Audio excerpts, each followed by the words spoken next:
The Sussexes enjoyed dinner with friends at Lochanderbird hours after the Duke's speech at the UN General Assembly to mark Nelson Mandela International Day. Meghan smiled as she held Harry's hand as they left the Italian restaurant serving chef Andrew Carmellini's menu. The former Suits actress put on a glamorous display in a black and white jumpsuit, while she wore her hair in a sleek ponytail.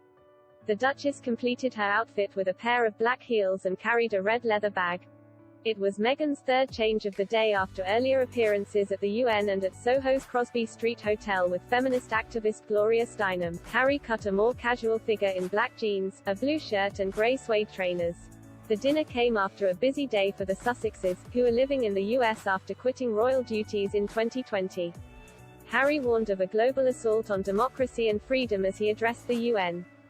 In his speech, the Duke told of the dangers of climate change, the COVID pandemic, weaponizing lies and disinformation, the war in Ukraine and abortion laws in the US. He said, "This has been a painful year in a painful decade. We're living through a pandemic that continues to ravage communities in every corner of the globe, climate change wreaking havoc on our planet, with the most vulnerable suffering most of all, the few, weaponizing lies and disinformation at the expense of the many, and from the horrific war in Ukraine to the rolling back of constitutional rights here in the United States. We are witnessing a global assault on democracy and freedom, the cause of Mandela's life."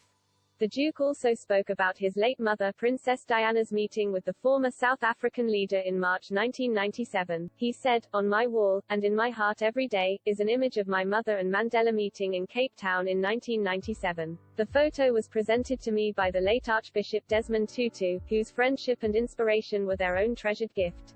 My wife and I had the honor of introducing our 4-month-old son to him back in 2019. When I first looked at the photo, straight away what jumped out was the joy on my mother's face, the playfulness, cheekiness, even pure delight to be in communion with another soul so committed to serving humanity. Then I looked at Mandela. Here was a man with the weight of the world on his shoulders, asked to heal his country from the wreckage of its past and transform it for the future. A man who had endured the very worst of humanity, vicious racism and state-sponsored brutality. A man who had lost 27 years with his children and family that he would never get back." Harry said he has always found hope in Africa, a continent where he found peace and healing. He added, "It's where I've felt closest to my mother and sought solace after she died, and where I knew I had found a soulmate in my wife." As they arrived at the UN, Harry and Meghan ignored a US reporter's question about biographer Tom Bower's explosive new book Revenge, Meghan, Harry and the War Between the Windsors. The Sussexes are living in California as they pursue new lives outside the monarchy across the pond.